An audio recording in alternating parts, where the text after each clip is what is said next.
Rema hari ini, Yesaya 60 ayat 17. Sebagai ganti tembaga, aku akan membawa emas, dan sebagai ganti besi, aku akan membawa perak. Sebagai ganti kayu, tembaga, dan sebagai ganti batu, besi, aku akan memberikan damai sejahtera dan keadilan yang akan melindungi dan mengatur hidupmu.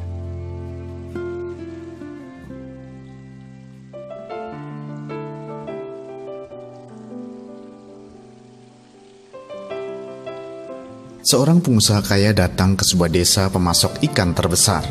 Ia melihat seorang nelayan sedang bersandar di pohon kelapa sambil menikmati secangkir kopi dan bertanya, mengapa ia tidak menangkap ikan? Ikan yang kutangkap hari ini sudah cukup banyak, jawab si nelayan. Pengusaha itu kembali bertanya, mengapa kau tidak menangkap ikan lebih banyak lagi? Dengan uang yang kau hasilkan, kau bisa membeli mesin motor tempel, bahkan pukat nilon, sehingga kau bisa melaut lebih jauh lagi dan semakin kaya seperti aku. Si nelayan tampak berpikir dan bertanya, apa yang harus aku lakukan jika jadi kaya? Dengan tegas pengusaha itu berkata, hidupmu akan damai dan kau bisa mulai bersantai. Nelayan itu pun menjawab, lalu kau pikir sekarang aku sedang apa? Setiap orang pasti memiliki kerinduan untuk hidup damai seperti yang digambarkan si pengusaha. Namun sebagian besar orang beranggapan bahwa hidup damai hanya dapat diperoleh jika sudah sukses secara jasmani. Anggapan tersebut mengakibatkan banyak orang begitu sibuk mengejar harta, tahta, dan status sosial yang tinggi. Akan tetapi pada akhirnya, segala susah payah mereka tidak mampu menjawab kebutuhan mereka. Rumah mewah, mobil mewah, jabatan, ketenaran, dan sebagainya tidak menjamin hidup mereka damai. Tidak secara kebetulan jika Rema hari ini mengingatkan kita bahwa sesungguhnya damai yang kita rindukan sudah disediakan oleh Tuhan. Yang Tuhan inginkan hanyalah ketaatan dan kesetiaan kita dalam melakukan firman-Nya. Maka Tuhan pun akan mengerjakan bagiannya dalam perjanjian damai-Nya.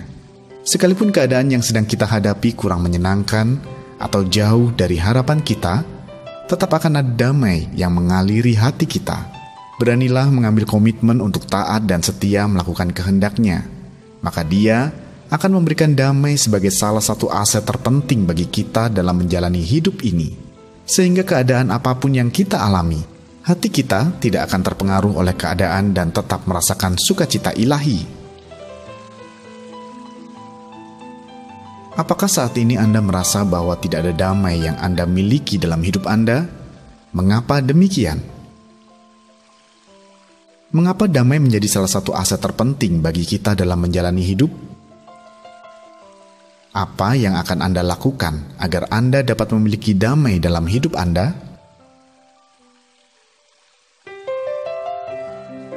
Tuhan Yesus, terima kasih untuk damai yang sudah Engkau sediakan bagi setiap kami.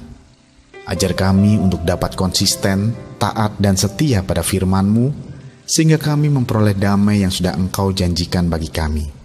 Di dalam nama Tuhan Yesus kami berdoa. Amin. Damai adalah salah satu aset terpenting yang perlu kita miliki dalam perjalanan hidup kita.